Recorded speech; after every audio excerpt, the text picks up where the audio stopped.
Be blessed, folks. So let me begin with this Tyreek Hill pullover. Okay. So I've seen Stephen A. Smith says Tyreek isn't blameless in this case. Let me tell you something, Stephen A. This black man admires you a lot. Okay? I understand the medium that you're in. You speak your mind most of the time. But we know you have to throw that red meat out there from time to time to get the dollars to roll in. So I backed you 100% with your statement about O.J. Simpson. I would add a couple other characters to that list. Okay? I would add Clarence Thomas. I would add Herschel Walker. Imagine Herschel Walker was a huge star coming out of high school. Huge star going into Georgia. Imagine Dr. King's wife pleaded with that clown to join the civil rights movement, to use his platform at least to stop, the discrimination. He refused to. Now, the Republican Party grabbed that idiot to represent whom? Talking about werewolf and we need hemp instead of help. Can't even speak properly. We need help. We need hemp. Talking about werewolves. Who he wants to represent at this stage. So, we might do stupid things in our community. We're not crazy, okay? I would add Michael Jordan to that. I could give two shits about Michael Jordan. I stopped buying Michael Jordan products close to 30 years ago when he made that statement he made. If I had money and LeBron James had a $1,000 pair of shoes, I would support him. Because you know what? That brother was raised the right way. This is why they dislike him. Because he's uncompromisingly black. Can't change that. So I listened to your statement and said Tyreek Hill is not blameless. Are we looking at the same video, man? That's red meat you're throwing out. Okay? The officer pulls up to Tyreek Hill. His window was down. He spoke to him. Pull over. So he pulled over. Officer pulls up. Within one parsec, he's beating on the man's window. Why the impatience? My God, he has the right to secure his documents. He has the right to secure. That's like his house. Maybe he has something of personal type nature that he didn't want the police officer to see. You never thought about that? Within one parsec, the man complied. The cop was impatient. How many of us black brothers pushing up daisies right now because of an impatient cop? The cop was impatient, man. Say that. Don't say Tyreek was blamed. No. I look at the tape.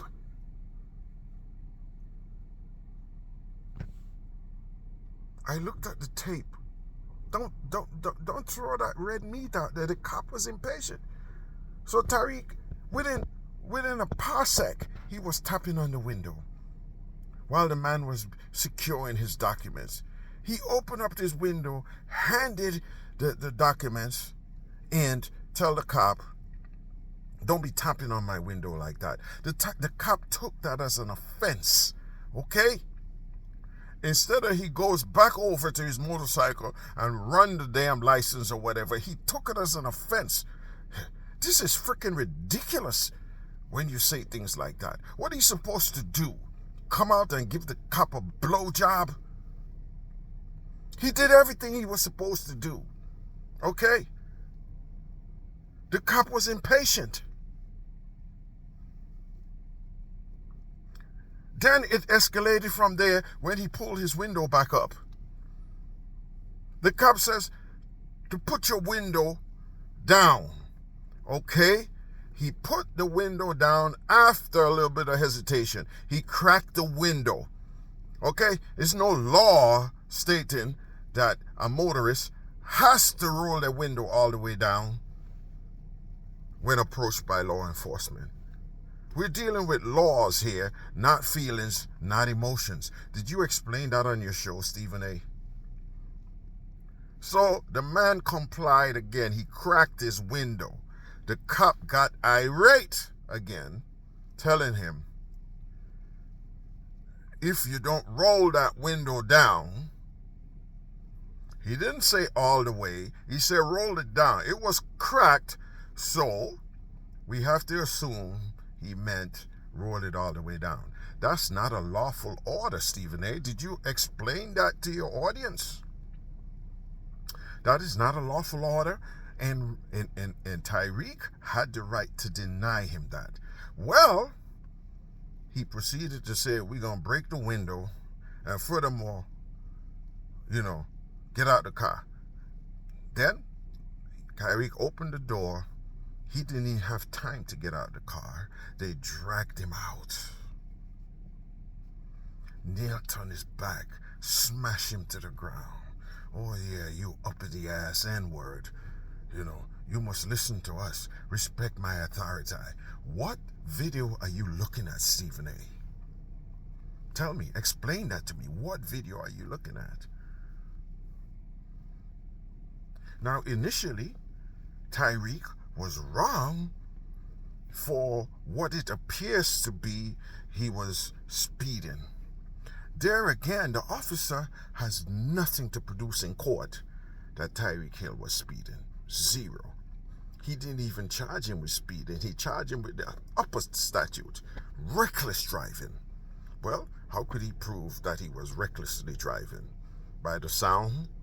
By the smell of the fumes coming out of the McLaren? No, you have to have proof. You have to have proof. So since he didn't have neither, because he wasn't monitoring traffic with radars and whatever, they were just there to secure the area. He did his job, okay? Initially, he did his job. He pulled Tyreek over and tell him you were speeding. But you know what? He had to produce the fact that he used some kind of means to measure the rate of travel. And if he didn't have that, the next approach was like, sir, I observe, and it looks like that you are traveling above the posted speed limit. Please, do me a favor, slow down and recognize the speed limit when you drive.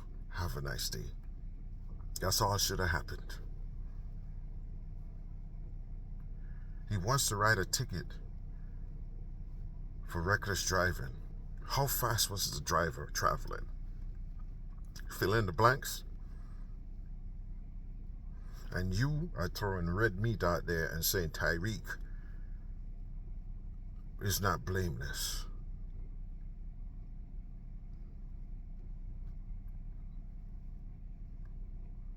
I don't understand that. That to me is red meat. So let's proceed. They put their feet on his back. Imagine that. You didn't have to slam him then. You didn't have to drag him. He was getting out. Like they say, the McLaren has a dip. It's a bucket seat. It has a dip. You have to get over that hump to get out. They could have hurt that man. They didn't give him time to get out. They drag him out. Yes, because the Supreme Court says we could drag you out. Dragged him out, slammed him on the pavement, knee in the back. Was that necessary? Then they took him over. They took him over to the sidewalk, handcuffed, standing. As usual, I guess the cop, have to keep you from falling over because, your hands are tied behind your back. So maybe he asked him to sit and he didn't. the same belligerent cop runs over, grabs him around the throat, forces him to the sidewalk. That's illegal, man. Did you explain that to your audience? The cop admit that Tariq Hill was never under arrest, so he doesn't have to obey those orders. He was detained. So if he feel like sitting or not, he has that right to deny that order.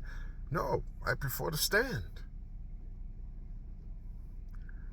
Did you explain that to your audience? That cop is dangerous, man.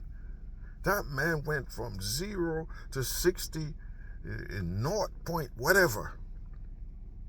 He outpaced that McLaren with anger. Do we really need somebody like that patrolling our streets? I live here. I live 2 minutes away from that stadium. Do we need an officer like that carrying a gun, patrolling our streets, and so easily perturbed? And you are throwing red meat out there to your audience talking about Tariq is not blameless? Come on, man. Sometimes we're going to have some dignity sometimes, you know?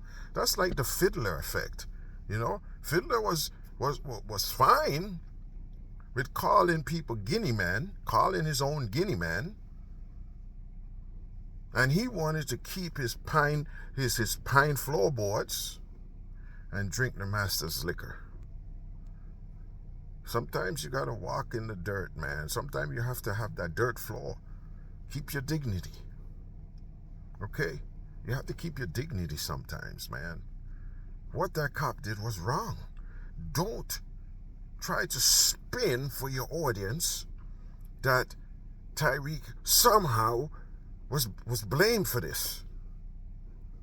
The cop was impatient. You don't need that type of individual so easily perturbed, carrying a deadly weapon on his hip. Okay? Now, most recently there was a case with this guy kicking this dog. The guy said the dog attacked him. So at the end of the video, I saw like the dog was coming back to take a chunk out of him again. He kicked the dog. Guess what? He's getting locked up for cruelty to animals. That cop, and I don't say this easily, that cop deserved to be fired. He now becomes a liability. Do you know the problems that's going to cause? He's on record now being this irate over nothing. You could imagine if he goes out there and kills somebody in the future, then what? Let me tell you something, man. Yes, I know you in that business, you got to throw out that red meat. But you have to let your audience also know about the laws. There are no such laws in the 50 states saying that you have to roll your window down all the way for no officer. Okay? There are no such laws. There are laws against police brutality and excessive force. That was excessive force. You cannot do that to somebody who is handcuffed. They pose no threat. That officer is burnt bacon. I could tell you that. Now they're going to try to poo-poo this away and whatever, but to me, he's burnt bacon. I don't want that type of police officer patrolling my streets. I'm responsible for 3 black boys and myself. That type of ignorance, that type of belligerence, that type of, I don't know what else you call it, that man doesn't deserve to carry a sidearm. He doesn't deserve it. He's a public menace at this point and a risk. He could cost me my life. If I was to hesitate to roll my window down or try to find a safe spot to pull over according to the rules, he'd probably put a bullet in my head. You guys are idiots, man. You can't make excuses for this fucking fool that has given the option to use deadly force. Okay? The standard cannot be lowered for this guy who can use deadly force, Stephen A. And this is what they do every single freaking time. The standard is lowered for somebody who could take a life. No, the standard should be the ultimate, to the point where it's beyond reproof. Reproach. Reproach.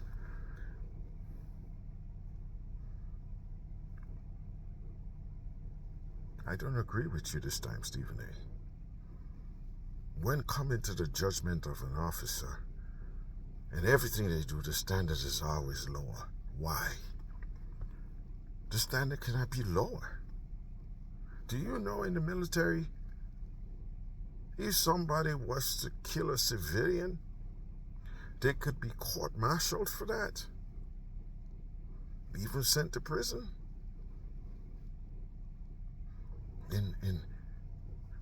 On the streets, that don't happen.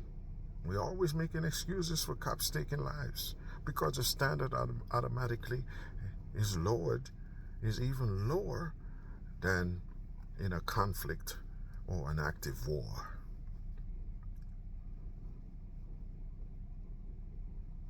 This is, with all that's been happening, I don't care if Tariq Hill is black or whatever. Imagine that. This is the same thing Colin Kaepernick was ostracized about. With all that's been happening, don't you think this cop should have been mindful of his behavior, whether he's a superstar or not? This is unacceptable.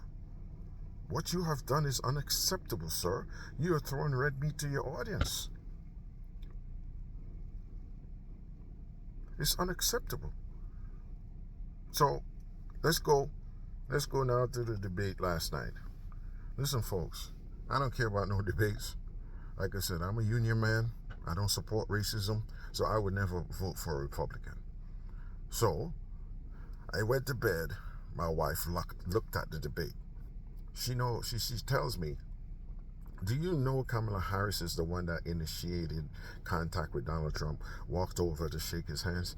And I started shaking my head. I was like, my God, this man. So right there, if I was a sideliner, right there, my vote goes automatically to Kamala Harris. Okay? This woman is the Vice President of the United States, and she was so humble that she walked over and initiated contact with Donald Trump. This is the person you should be thinking about that you want to have our nuclear launch codes. Okay? It's as serious as that. So Donald Trump doesn't understand, but Kamala Harris does. Donald Trump is only a political opponent. He's not an enemy. Okay? Kamala Harris understands that. Donald Trump don't. All the rhetoric of revenge that he's preaching. You guys are damn idiots to put our nuclear arsenal in the hands of this despot. On top of that, what happened to chivalry? What happened to opening up the door for your wife? Or standing behind her to push in a chair at the dinner table? What happens to all those?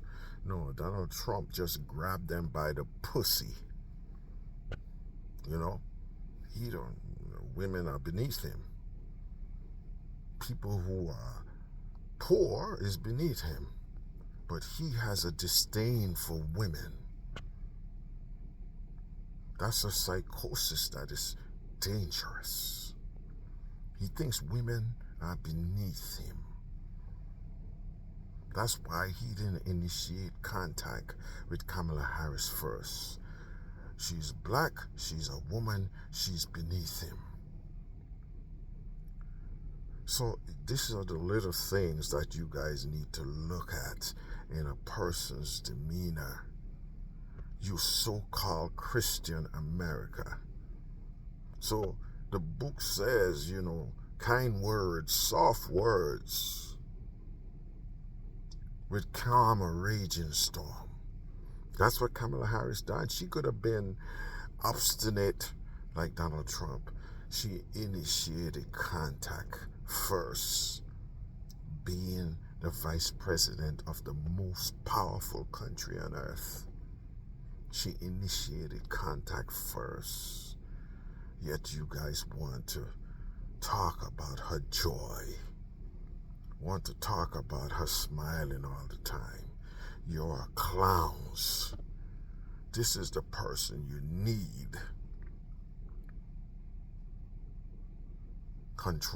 to have control over some of the most deadly weapons in the world. You are putting Donald Trump in charge of weapons that could destroy the world. A man who thinks like that. If you are sitting on the fence, I don't care about abortion, I don't care about none of that foolishness, man. What reasonable person in America would say Donald Trump is a good choice to be president? You guys are out of your freaking minds. My pet peeve is that I'm a union man. Republicans are union busters. The other one is that Republicans spout racist bullshit. Look at the nonsense that J.D. Vance is spouting. Huh? He's saying that Haitian immigrants are eating your pets, they're eating your cats. That is fucking racist, man. I live in Miami, okay? From time to time, horses would disappear. Guess what? They steal them and they eat them. Guess who is doing that? Another immigrant community. The Cubans ate horses in Cuba. They become accustomed to the meat and they like it. Guess what? From time to time, horses was to disappear from farms in here. Nobody talks about that. Nobody's saying the Cubans are eating your horses. This is freaking racist, man. How in God's name you guys could vote? What? I don't care if you're black or white. How could you vote for a party that spouts this nonsense, man? This is out of the Nazis' playbook, folks. Why aren't you listening and learning from the past, man? This is out of the Nazis' playbook. You've been desensitized. So when the violence comes, it'll be nothing to you. Just like you put that cross on your head, on your right hand, you've been desensitized. The book warns you about that. But no, you don't pay attention. What you think the mark of the beast is going to be like? You've been marked for death right now. You've been desensitized. It's the same thing that party is doing, the party of Nazis. You've been desensitized. And you dumbass Hispanics would go out there, you dumbass Asians. Yeah, they're eating your ducks and cats, and you will go out there and vote Republican. May God help us.